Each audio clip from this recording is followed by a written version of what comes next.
Prime eight 4 में आपका बहुत स्वागत है। मैं हूं आपके साथ दिनेश गौतम। सबसे पहले आपको यह बता दूं आज प्राइम एट 4 में क्या क्या है खास। प्राइम एट 4 में आज आपको दिखाऊंगा योगी ने याद दिलाया बांग्लादेश, क्या है इसमें हिंदुओं के लिए संदेश। आज खबर यह भी कि गुजरात में कुदरत का हाहाकार, कहां कहां आई तबाही, कहां के लिए क्या अलर्ट, यह भी आपको दिखाऊंगा प्राइम एट 4 में। यूक्रेन का रूस पर सबसे बड़ा हमला, पुतिन ने कैसे लिया बारूदी बदला, यह भी आज प्राइम एट 4 में होगा। और देश दुनिया में आज मदन गोपाल जय कन्हैया लाल, जन्माष्टमी के मौके पर कृष्ण भक्ति में कैसे डूबी हुई है दुनिया, यह भी आज आपके सामने होगा। देश दुनिया की तमाम अहम खबरों पर निगाह रहेगी, लेकिन जम्मू कश्मीर के लिए भारतीय जनता पार्टी ने दोबारा से अपनी सूची जारी की है। पहले चरण के लिए 15 उम्मीदवारों की लिस्ट जारी की गई है। 15 उम्मीदवारों में से 8 मुस्लिम कैंडिडेट्स के नाम हैं। पहले एक सूची जारी की गई थी जिसमें ज्यादा उम्मीदवारों के नाम थे, वो सूची ली गई और उसके बाद 15 उम्मीदवारों के नाम जारी किए गए हैं, जिनमें से 8 मुस्लिम कैंडिडेट्स भी भारतीय जनता पार्टी ने फील्ड किए हैं। इस समय आपके सामने ये लिस्ट भी मैं रख रहा हूं। और इस बीच सोर्सेस से एक बड़ी खबर आ रही है, बाकी के 2 चरणों की लिस्ट बाद में भारतीय जनता पार्टी जारी करेगी। विपक्षी दलों की रणनीति देखकर भारतीय जनता पार्टी फिर अपना मूव तय करेगी। जितेंद्र सिंह के भाई को टिकट मिलने से नाराजगी दिखाई दी थी। सोर्सेस बता रहे हैं पूर्व डिप्टी सीएम निर्मल सिंह के टिकट कटने से नाराजगी थी। और जम्मू कश्मीर में टिकट बंटवारे पर घमासान मचा हुआ है। भारतीय जनता पार्टी की लिस्ट पर जोरदार हंगामा हुआ। जम्मू में भारतीय जनता पार्टी नेताओं का हंगामा देखने को मिला। नाराज लोगों ने रविंद्र रैना का विरोध किया। टिकट नहीं मिलने से कुछ लोग नाराज दिखाई दिए। आज भारतीय जनता पार्टी की, जैसे हमने आपको बताया, पहली लिस्ट जारी हुई। रविंद्र रैना बोले कोई नाराज ना हो, इसके लिए राष्ट्र, हम सब के लिए राष्ट्र प्रथम है। सब साथियों से निवेदन है, हमें अनुशासन में रहते हुए कार्य करना है। अनुशासन भारतीय जनता पार्टी के कार्यकर्ताओं की सबसे बड़ी पहचान है। मैं सबसे बात करूंगा, एक एक कार्यकर्ता, हर एक कार्यकर्ता से मैं बात करूंगा। मैं हर एक कार्यकर्ता से बात करूंगा। हर एक कार्यकर्ता से बातचीत करेंगे, नाराजगी दूर करेंगे, अनुशासन बनाए रखें। कांग्रेस और नेशनल कॉन्फ्रेंस भी जल्द कर सकती है उम्मीदवारों के नाम का ऐलान। फारूक अब्दुल्ला के घर पर बेहद अहम मीटिंग हुई। कांग्रेस से केसी वेणुगोपाल और सलमान खुर्शीद इस दौरान मौजूद रहे। शेयरिंग को लेकर कांग्रेस और नेशनल कॉन्फ्रेंस की बैठक हो रही है। आप जानते हैं कांग्रेस और नेशनल कॉन्फ्रेंस गठबंधन के साथ इन चुनावों में जा रहे हैं। कांग्रेस और नेशनल कॉन्फ्रेंस गठबंधन पर भारतीय जनता पार्टी का प्रहार भी आ गया था। कश्मीर में हुए गठबंधन पर हरियाणा में अटैक। हरियाणा के सीएम नायब सिंह ने भूपेंद्र हुड्डा से सवाल किया, क्या कांग्रेस धारा 370 वापस लाने का समर्थन करती है? कांग्रेस के लोगों से जो जम्मू कश्मीर के अंदर कांग्रेस और नेशनल कॉन्फ्रेंस के बीच गठबंधन हुआ है, मैं उसके लिए पूछना चाहता हूं कि क्या कांग्रेस पार्टी ने जम्मू कश्मीर में नेशनल कॉन्फ्रेंस के साथ गठबंधन करके धारा 370 और आर्टिकल 35A को वापस लाने के अब्दुल्ला परिवार की भारत विरोधी मंशा का कांग्रेस पार्टी समर्थन कर रही है? मैं इसकी मेरी जिज्ञासा है। जम्मू कश्मीर विधानसभा चुनाव से जुड़ी एक और बड़ी खबर आपके सामने। चुनाव में सुरक्षा व्यवस्था को लेकर अहम बैठक हुई। गृह मंत्री अमित शाह के घर पर यह बैठक हुई। जम्मू कश्मीर के एलजी मनोज सिन्हा बैठक में मौजूद रहे। पैरामिलिट्री फोर्स के डीजी भी इस दौरान बैठक का हिस्सा थे। ये खबर अलकायदा के मॉड्यूल का खुलासा हुआ। कई आतंकियों को एटीएस ने गिरफ्तार भी किया। अवैध हथियार, लैपटॉप, मोबाइल फोन बरामद हुए हैं। रांची का डॉक्टर है इस मॉड्यूल का मास्टरमाइंड। मेडिका हॉस्पिटल में रेडियोलॉजिस्ट का काम करता है मास्टरमाइंड। भारत को इस्लामिक स्टेट बनाने के मंसूबे थे इनके। कई जगहों पर ब्लास्ट को लेकर भी इनके ऊपर शक की सुई इंडिकेट इन्हीं नामों की तरफ कर रही है। और अब आपको 5 तस्वीरों के जरिए उन ठिकानों के बारे में समझाता हूं। लेक व्यू नाम से रांची में इस डॉक्टर का खुद का हॉस्पिटल है, जिसका लाइसेंस खुद उसी के नाम पर है। इसी हॉस्पिटल से लगती एक रेजिडेंसी है जिसमें अलकायदा के मॉड्यूल का सरगना रहता था और यहीं से अपना मॉड्यूल चलाता था। इसी हॉस्पिटल से लगा हुआ एक रिहायशी इलाका जिसमें रहता था। इसी इलाके से इस आतंक के आका की गिरफ्तारी हुई। तीसरा ठिकाना मेडिका हॉस्पिटल, जहां रेडियोलॉजी विभाग में यह तैनात था, लेकिन मामला सामने आने के बाद इसने मेडिका हॉस्पिटल से इसे निकाल दिया गया था। चौथा ठिकाना चान्हों के जंगल में बना एक मदरसा, जहां से मुफ्ती रहमतुल्लाह की गिरफ्तारी हुई। रहमतुल्लाह इस मदरसे में बच्चों को आतंक की ट्रेनिंग देता था। इश्तियाक और रहमतुल्लाह यहां आतंकी कैंप खोलना चाहते थे। अलकायदा के इंडियन सब कॉन्टिनेंट मॉड्यूल के तहत जो गिरफ्तारी झारखंड से हुई है, सबसे जो किंगपिन इसमें है वो डॉक्टर इश्तियाक है, जिसके घर के बाहर हम खड़े हैं। ये जो आप देख रहे हैं एके रेसिडेंसी, ये डॉक्टर इश्तियाक का ये रेसिडेंसी है। यहीं पर जो है डॉक्टर इश्तियाक का फ्लैट है, इसी में डॉक्टर इश्तियाक रहते हैं और इसी अपार्टमेंट से जो है वो यहाँ पर रहते थे और यहीं से गिरफ्तारी जो है वो डॉक्टर इश्तियाक की हुई है। और ये एक सबसे अहम किंगपिन माना जाता है डॉक्टर इश्तियाक, क्योंकि इसने ही सब जगह, चाहे वो हजारीबाग से जो गिरफ्तार हुआ है उसकी बात करें या लोहरदगा, तमाम जगहों पर जो स्लीपर सेल थे इस पूरे मॉड्यूल के। और महाराष्ट्र के संभाजीनगर से ये खबर देखिए, यहां खूब हंगामा हुआ। बीजेपी और शिवसेना उद्धव ग्रुप के कार्यकर्ता आमने सामने आ गए। पुलिस ने फिर बल प्रयोग भी किया। हल्के बल प्रयोग को करने के बाद दोनों तरफ के लोगों को हटाया गया। आदित्य ठाकरे के खिलाफ भारतीय जनता पार्टी का प्रदर्शन यहां चल रहा था। बीजेपी कार्यकर्ताओं ने जमकर नारेबाजी की। शिवसेना उद्धव कार्यकर्ताओं ने भी पलटवार किया। शिवसेना, उद्धव गुट और भारतीय जनता पार्टी के कार्यकर्ता आमने सामने, और फिर इन्हें तितर बितर करने के लिए पुलिस को करना पड़ा बल प्रयोग। महाराष्ट्र के संभाजीनगर की घटना, जरा यहां की आवाजें सुनिए और तस्वीरें देखिए। किसको आपत्ति होती है इस बात से कि एक रहना हमारे लिए आवश्यक है? अब देखिए इस पर राजनीति। सीएम योगी के बयान पर अखिलेश का पलटवार सामने आ गया। मुख्यमंत्री विदेश के मामलों पर ना बोलें। विदेश के मामलों पर मुख्यमंत्री का बोलना ठीक नहीं है। योगी प्रधानमंत्री बनना चाहते हैं। दिल्ली वाले योगी जी को समझाएं, अखिलेश यादव ने कहा। वो प्रधानमंत्री बनना चाहते हैं, कम से कम प्रधानमंत्री का रोल उन्हें नहीं प्ले करना चाहिए। ये काम प्रधानमंत्री जी का है, भारत सरकार का है कि दुनिया में किस देश के साथ कैसे संबंध रखना है। ये पहली बार नहीं मुख्यमंत्री जी कर रहे हैं, मुख्यमंत्री जी पहले भी कह चुके हैं। मुझे उम्मीद है कि दिल्ली वाले इन्हें समझाएंगे कि दिल्ली वाले फैसलों पर वो हस्तक्षेप न करें। और यूपी के बरेली में हिंदू परिवारों का सामूहिक पलायन हो रहा है। लोगों के घरों के बाहर पलायन के पोस्टर लग गए हैं। बरेली के वकीलों वाली गली की तस्वीरें। यहाँ एक शख्स ने दूसरी समुदाय के महिला को अपना मकान बेचा तो लोगों ने वहां नारेबाजी शुरू कर दी।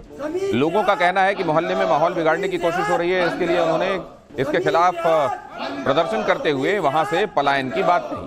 जमीन से हाथ, जमीन से हाथ, जमीन से हाथ। उपरोक्त प्रकरण की जांच की गई तो पाया गया कि उसी मोहल्ले के विशाल सक्सेना पुत्र विष्णु स्वरूप के द्वारा अपना पैतृक मकान हाल ही में 12/7/24 को कुमारी सबनम उम्र करीब 60 वर्ष पुत्री रईस मियां निवासी पंजाबपुरा थाना किला को लगभग 20 लाख रुपए में बैनामा करके विक्रय कर दिया गया था।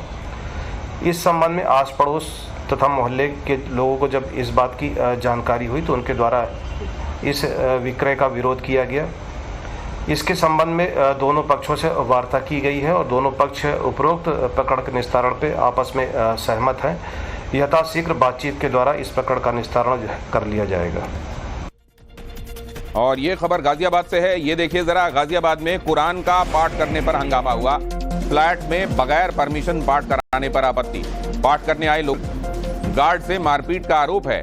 थाना क्रॉसिंग रिपब्लिक में इसकी शिकायत दर्ज हो गई है। जानकारी के मुताबिक गाजियाबाद की चित्रावन सोसाइटी में एक महिला ने अपनी बीमार बेटी के ठीक होने के लिए कुरान का पाठ करवाया, जिस पर सोसाइटी के लोगों ने आपत्ति जताई और इसी बात को लेकर हंगामा खड़ा हो गया। सोसाइटी के लोगों ने आरोप लगाया कि फ्लैट को मदरसा बनाने की कोशिश चल रही है और इस मामले से जुड़ा एक वीडियो भी सामने आया है जिसमें कुछ लोग फ्लैट के अंदर खाना खाते हुए नजर आ रहे हैं। वहीं लौटते समय जब सिक्योरिटी गार्ड ने पाठ करने आए लोगों से पूछताछ की तो उन लोगों ने गार्ड से मारपीट की। इस मामले में पुलिस ने मुकदमा दर्ज करते हुए जांच शुरू कर दी। तो चित्रावन सोसाइटी थाना क्रॉसिंग रिपब्लिक क्षेत्र के गार्ड के द्वारा लिखित तहरीर थाना पे उपलब्ध कराई गई, जिसमें उसके द्वारा आरोप लगाया गया कि उसके साथ कुछ लोगों के द्वारा मारपीट की घटना कारित की गई। साथ ही इस संबंध में एक ट्वीट भी वायरल हो रहा है सोशल मीडिया पे, जिसमें आरोप लगाया जा रहा है कि चित्रावन सोसाइटी में एक फ्लैट को मदरसे के रूप में बनाने का प्रयास चल रहा है। इस संबंध में तत्काल व्यापक रूप से थाना पुलिस के द्वारा मौके पर जाकर जांच की गई, जिसमें सीसीटीवी फुटेज और लोगों के बयान आदि के द्वारा ज्ञात हुआ कि चित्रावन सोसाइटी में रहने वाली एक महिला के द्वारा कुछ लोगों को अपने घर में कुरान का पाठ करने के लिए बुलाया गया था, जो कि उसकी बेटी बीमार रहती है, इसलिए उसके द्वारा इस तरह का पाठ कराया जा रहा था। इस दौरान सोसाइटी के लोगों के द्वारा उसके घर में आकर के इस संबंध में आपत्ति प्रकट की गई कि बिना परमिशन के इस तरह का कि घर में कार्रवाई की जाना उचित। आज फिर दिल्ली पहुंचे झारखंड के पूर्व सीएम चंपई सोरेन। दिल्ली में होटल ताज पैलेस में चंपई सोरेन रुके हुए हैं। बीजेपी में किसी से मेरी मुलाकात नहीं हुई है, चंपई सोरेन ने कहा, और जो फैसला करेंगे वो आपके साथ जल्द साझा करेंगे। 2 दिन के लिए कहा जा रहा है कि चंपई सोरेन दिल्ली में। अभी तो हम आए हैं, है ना, इससे अपना कुछ काम भी है, बाद में बताएंगे। क्या बीजेपी के नेताओं से आपकी मुलाकात होगी? नहीं, ऐसा कोई बात नहीं है, बाद में बताएंगे। सर, ये खबर चल रही है कि आप बीजेपी के नेताओं से मुलाकात करेंगे।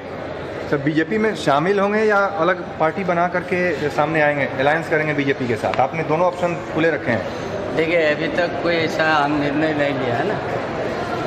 तो सर, निर्णय कब तक लेंगे आप? हमारा टाइम है। कब तक दिल्ली में है सर आप? हाँ, 1-2 दिन है। और भारतीय जनता पार्टी झारखंड प्रभारी हेमंत बिस्व शर्मा का बड़ा बयान सामने आया है। उन्होंने कहा है कि मैं चाहता हूं कि चंपई सोरेन भारतीय जनता पार्टी में आए। चंपई बड़े नेता हैं और उनके आने से पार्टी को ताकत मिलेगी। हेमंत सोरेन भी भारतीय जनता पार्टी में आ जाएं। हेमंत बिस्व शर्मा ने तो ये तक कहा, भाजपा का मतलब राष्ट्रभक्ति है। हेमंत बिस्व शर्मा ने कहा, जो भी आए इसमें उसका स्वागत। सोरेन जी का साथ मैं खुद चाहता हूं कि वो बीजेपी में आए और हमें ताकत दे, लेकिन वो इतना बड़ा लीडर है, उनका बारे में मुझको टिप्पणी करना ठीक नहीं लगते है। अगर वो दिल्ली में आए हैं तो कोशिश करेगा बातचीत करने का भी, लेकिन ऐसे तो मेरा इनडायरेक्ट डायरेक्ट बात होते हैं, लेकिन कभी मैं उनका साथ पॉलिटिकल बात नहीं किया हूं आज तक। मैं तो चाहता हूं हेमंत सोरेन जी भी बीजेपी में आए। किस लिए? बीजेपी का मतलब क्या है? राष्ट्रभक्ति। बीजेपी ऐसा एक मंच है, मोदी जी का नेतृत्व में खुद हेमंत सोरेन जी भी है। पार्टी तोड़ने का क्या बात है? हम लोग मिल के काम करता हूँ, देश का ही काम करता हूँ। झारखंड में घुसपैठियों को रोकने के लिए हम हेमंत सोरेन जी से भी बात करने के लिए हम तैयार हैं। हमें झारखंड को बसाना है, कोई बीजेपी को बसाना नहीं है। तो कैनवस बड़ा कर दिया हेमंत बिस्व शर्मा ने। और यूपी के बरेली से बड़ी खबर, बुर्के वाली लड़की के साथ बैठने पर पिटाई की खबर है। बरेली में लड़का और लड़की से बदसलूकी हुई। पार्क में बैठे लड़का और लड़की, ये देखिए आपको तस्वीरों में नजर आ रहे हैं। हमलावरों ने दोनों से उनके आधार कार्ड मांगे और फिर मारपीट की। मारपीट का वीडियो आपके सामने है। पुलिस मामले में एक्शन की बात कह रही है। फिलहाल बड़ी बात यह है कि इस तरह की कट्टर मानसिकता वाले लोगों को किसी से पहचान पत्र या किसी की निजी जानकारी मांगने का अधिकार किसने दिया है, और कौन लोग हैं जो इस तरह पार्क में बैठने वालों से बदसलूकी करते हैं। क्या पार्क में बैठना गुनाह है या फिर यूपी इस देश का हिस्सा नहीं है जहां बगैर किसी पहचान पत्र के आप किसी सार्वजनिक जगह पर नहीं बैठ सकते। अरे दीदी है मेरी भैया, आप देखो, आपको नंबर दिखा रहा हूँ। दीदी यहाँ बैठेगा तू आगे। अरे मेरे दोस्त हैं यहाँ भाई, एक सेकंड। हाथ पकड़ ली इसका। अरे भैया, मुंह पकड़ दूंगा मैं। क्या बदतमीजी है। एक मिनट। और बांग्लादेश में हिंदुओं को फिर से टारगेट किया गया है। जन्माष्टमी के मौके पर मंदिर में अटैक हुआ। पंचगढ़ जिले के मंदिर पर किया गया हमला। महामिलन विष्णु मंदिर इस बार निशाना बनाया गया। पंचगढ़, बांग्लादेश में पंचगढ़ में ये महामिलन विष्णु मंदिर है। यहां आप भगवान की मूर्तियों को देख रहे हैं और आसपास आप देख रहे हैं कैसे तोड़फोड़ मचाई गई है। इससे पहले भी 5 अगस्त को शेख हसीना के देश छोड़ने के बाद से ही हिंदू प्रतिष्ठान और हिंदू मंदिर निशाने पर रहे हैं। उसी की अगली कड़ी ये मंदिर। जन्माष्टमी के मौके पर बांग्लादेश में हिंदू मंदिर को निशाना बनाया गया है। हिंदुओं के खिलाफ बांग्लादेश में किस कदर खौफनाक षड्यंत्र रचा जा रहा है वो आप देखिए। जन्माष्टमी के दिन हिंसा भड़काने की कोशिश हुई। बीते 19 दिनों में हिंदुओं पर 300 से ज्यादा हमले किए गए। 64 में से 52 जिलों में हिंदुओं के घरों को, उनकी दुकानों को टारगेट किया गया है। हिंदुओं की संपत्तियां खासतौर से निशाना बनाई गई हैं। हिंदुओं के घरों में लूटपाट हुई है, मंदिरों में तोड़फोड़ की गई है। हिंसा में 100 से ज्यादा हिंदुओं की हत्या की खबर है। देश में हिंदुओं की आबादी डर डर कर जीने को मजबूर है और इसीलिए करीब 2.5 लाख हिंदू हर साल यहां से पलायन कर जाते हैं। सरकार के प्रमुख मोहम्मद यूनुस से सुरक्षा की मांग की गई। उन्होंने कहा कि मैं पूरी तरह सुरक्षा को लेकर आपको आश्वस्त करता हूं, लेकिन अभी तक सुरक्षा को लेकर क्या हो रहा है वो आपके सामने। जन्माष्टमी की धूम है, देश भर में इस्कॉन मंदिर खासतौर से सजे हुए हैं। मथुरा वृंदावन तो पूरा का पूरा इसका कोना कोना सजा हुआ दिखाई दे रहा है। दिल्ली से लेकर राजस्थान, पश्चिम बंगाल, मध्य प्रदेश, पंजाब, हरियाणा, जहां जहां श्री कृष्ण भगवान के मंदिर हैं वहां भक्तों की भारी भीड़ उमड़ रही है और यहां भगवान अपने भक्तों के दर्शन करके निहाल हो रहे हैं। कृष्ण जन्मोत्सव के मौके पर भगवान श्री कृष्ण को 56 भोग लगाए जाएंगे। पहले उनका अभिषेक होगा, विशेष भोग आरती होगी और खास दर्शन आज भक्तों के लिए उस दौरान रखे जाएंगे। जन्माष्टमी के मौके पर खास तौर से बच्चों का उत्साह देखते ही बन रहा है। कोई इस मौके पर कृष्ण का रूप धरे हुए है तो कोई बना हुआ है राधा, और इन तस्वीरों को देखकर आप बच्चों के उत्साह का अंदाजा लगा सकते हैं। आज पूरा देश भगवान की भक्ति में डूबा हुआ है और वहीं आज इस मौके पर यूपी के सीएम योगी आदित्यनाथ भी मथुरा पहुंचे, भगवान कृष्ण के दर्शन किए। इसके अलावा लखनऊ में अखिलेश यादव भी भगवान कृष्ण के मंदिर में पहुंचकर भगवान के दर्शन करते हुए नजर आए।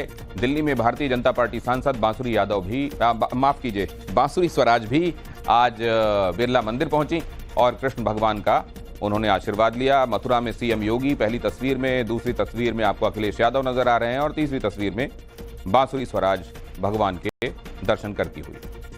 और श्री कृष्ण जन्मभूमि शाही ईदगाह मामले में ये बड़ी खबर देखिए। पक्षकार अधिवक्ता महेंद्र प्रताप सिंह ने इलाहाबाद हाईकोर्ट में दाखिल किया प्रार्थना पत्र। जन्माष्टमी के मौके पर ईदगाह में पूजा की अनुमति मांगी।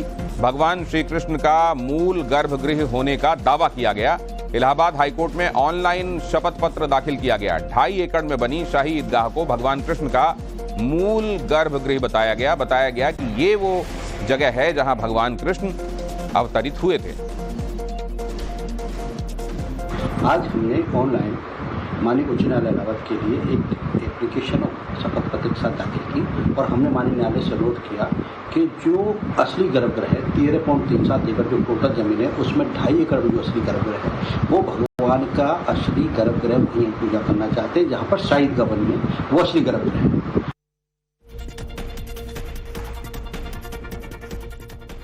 और उधर अयोध्या में दीपोत्सव को लेकर भी तैयारियां तेज हो गई हैं। अयोध्या में दीपोत्सव अपना ही रिकॉर्ड हर वर्ष तोड़ता चला आ रहा है। ये खास तौर से अयोध्या में भगवान श्री कृष्ण के जन्म के मौके पर भी दीपोत्सव की तैयारियां चल रही हैं। आप जानते हैं कि हर वर्ष दीपोत्सव दीपावली वाले दिन तो मनाया ही जाता है यहाँ अयोध्या में, लेकिन भगवान कृष्ण के प्रकटोत्सव को लेकर भी यहाँ दीपोत्सव की तैयारियां चल रही हैं और इस समय आप उन्हीं तैयारियों को तस्वीरों में देख रहे हैं। कल से ही दीपों को घाटों पे सजाया जाना शुरू हो गया था और आज घाट। और ये खबर बहराइच से है। बहराइच में आदमखोर भेड़िए का आतंक जारी है। घर के बाहर सो रही महिला पर भेड़िए ने किया हमला। भेड़िए के जानलेवा हमले में महिला की मौत हो गई। भेड़िए के अटैक से 45 दिन के भीतर 7 मौतें हुई हैं, 45 घायल हुए हैं। बंदूक के साथ खुद भारतीय जनता पार्टी के विधायक यहां पहरा दे रहे हैं। जानकारी के मुताबिक इस आदमखोर भेड़िए की वजह से हरदी इलाके के लोग दहशत में हैं। लोग रात भर जाग कर अपने घरों के बाहर पहरा दे रहे हैं, लेकिन इसके बावजूद ये भेड़िया लगातार लोगों को अपना निशाना बना रहा है और देर रात भी इस भेड़िए ने एक महिला को अपना शिकार बना लिया। वहीं आदमखोर भेड़ियों का आतंक देखते हुए महसी इलाके में बीजेपी विधायक सुरेश्वर सिंह ने भी अपनी लाइसेंसी बंदूक निकाली। बीजेपी विधायक अपनी बंदूक के साथ रात भर ग्रामीणों के साथ पहरा देते हुए और उन्हें हौसला देते हुए दिखाई दिए।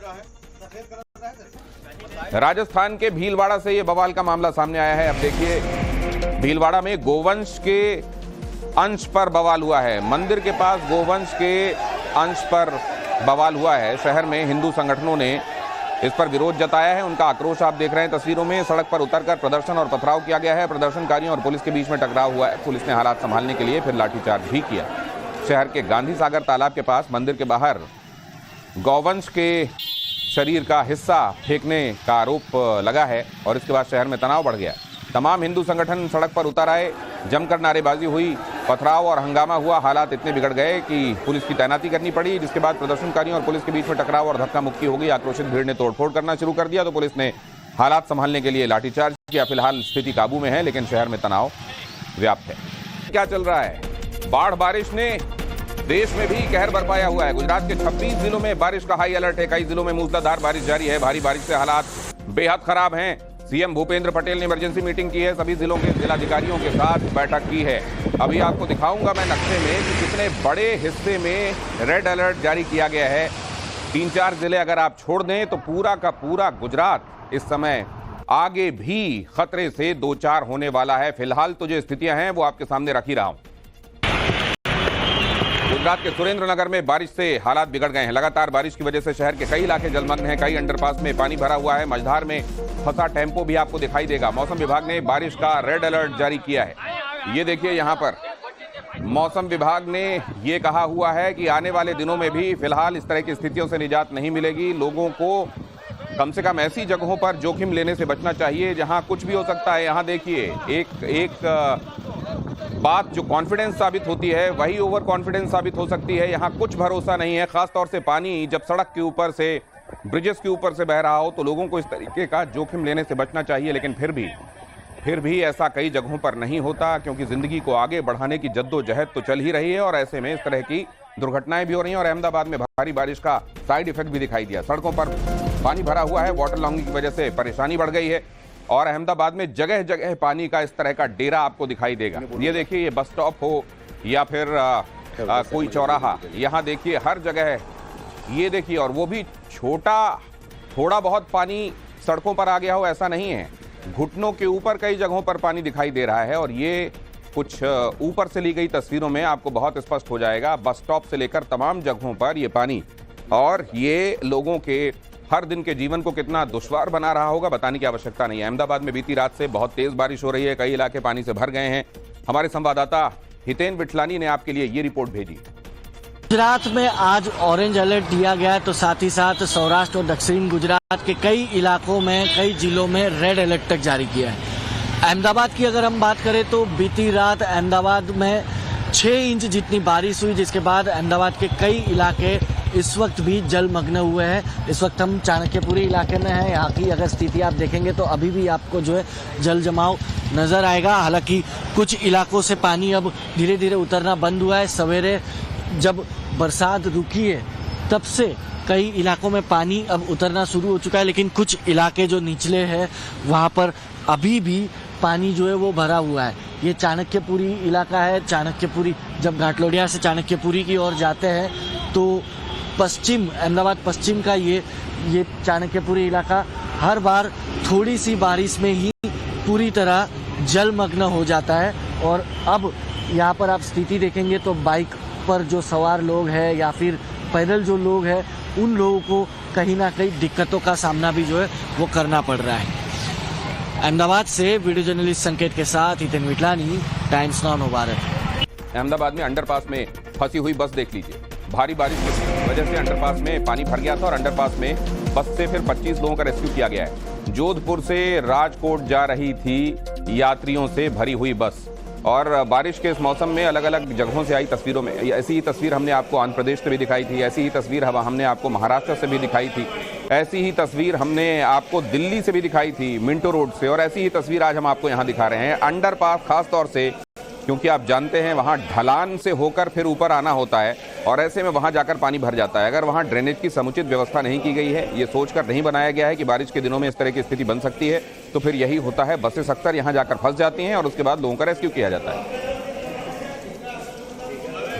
और जैसा मैंने आपको बताया कि असल में गुजरात में अभी जो दुश्वारियां आपको देखने को मिल रही हैं, ऐसा नहीं है कि जल्दी इससे निजात मिलने वाली है। हालांकि मॉनसून अब अपने समाप्ति की तरफ बढ़ रहा है, लेकिन अब भी गुजरात को लेकर अलर्ट है। यहां पर जरा दिखाइए, वो नक्शा डालिए। ये देखिए, ये गुजरात का नक्शा आप देख रहे हैं और इस नक्शे को बहुत ध्यान से अगर आप देखेंगे तो ये जो पूरा रेड आपको दिखाई दे रहा है जिन जिन जगहों पर, ये असल में आपको बता रहा है कि इन जगहों को लेकर इंडियन मेट डिपार्टमेंट ने ये बताया है कि यहां बहुत ज्यादा सावधानी की जरूरत है, क्योंकि बारिश बहुत ज्यादा हो सकती है आने वाले दिनों में। रेड अलर्ट है। जिन जगहों पर आपको ये ऑरेंज कलर दिखाई दे रहा है, ये है ऑरेंज अलर्ट वाली जगहें। तो पोरबंदर, गिर सोमनाथ, और पाटन, मेहसाणा, गांधीनगर, अगर इन जगहों को आप छोड़ दें तो ये पूरा का पूरा गुजरात इस समय आपको दिखाई देगा, जो कि रेड अलर्ट आने वाले दिनों में भी मेट डिपार्टमेंट ने साउंड किया हुआ है। तो ये जो परेशानी और दुश्वारियां आप देख रहे हैं, कहीं वाटर लॉगिंग है, कहीं पूरा इलाका जलमग्न हो गया है, ये आने वाले दिनों में भी इससे निजात मिलती हुई गुजरात को फिलहाल दिखाई नहीं दे रही है। और इसीलिए राज्य के मुख्यमंत्री ने तमाम डिस्ट्रिक्ट मजिस्ट्रेट के साथ बैठक बुलाई है। गुजरात के नवसारी में रौद्र रूप में है कावेरी, खतरे के निशान पर। अंबिका नदी यहां पर देखिए, माफ कीजिए, यहां अंबिका नदी आप देख रहे हैं। अंबिका नदी खतरे के निशान से 2 फीट ऊपर बह रही है। नवसारी के कई इलाकों में जल भराव।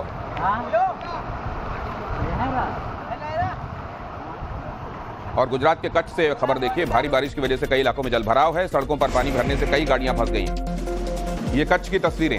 हालांकि पूरा गुजरात जब मैं आपको बता चुका हूं तो जाहिर है केवल आप जगह का नाम बदलते जाइए, कमोबेश वही तस्वीरें आपको दिखाई देंगी। हाईवे पर भारी बारिश के बाद कई फीट तक पानी भरा हुआ है।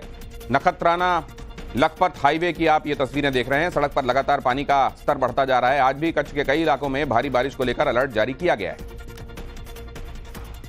गुजरात के अरवल्ली में मूसलाधार बारिश की वजह से कई इलाकों में जल भराव हुआ है। लगातार बारिश की वजह से घरों तक में पानी दाखिल हो गया है। मेट डिपार्टमेंट का पूरे हफ्ते बारिश को लेकर अलर्ट सामने आ चुका है, जो मैंने आपसे कुछ देर पहले आपको नक्शे में दिखाया भी। खबर गुजरात के ही नाडियाड से आपको दिखा रहा हूं। गुजरात के नाडियाड में रिकॉर्ड तोड़ बारिश हुई है। 4 घंटे के भीतर 7 इंच बारिश हुई है और इस वजह से हड़कंप मच गया। हाई अलर्ट पर है खेड़ा और इस जिले के अधिकारी अगले 48 घंटे भारी बारिश की संभावना के चलते तमाम बंदोबस्त करने में लगे हुए हैं। जानकारी के मुताबिक खेड़ा में भारी बारिश की वजह से स्थितियां बद से बदतर हो गई हैं। नाडियाड जिले के निचले इलाकों में बीते कई घंटों से बारिश की वजह से वाटर लॉगिंग हो गई है। आसमानी आफत को देखते हुए खेड़ा की आपदा प्रबंधन टीम को अब स्टैंड बाय मोड पर रख दिया गया है।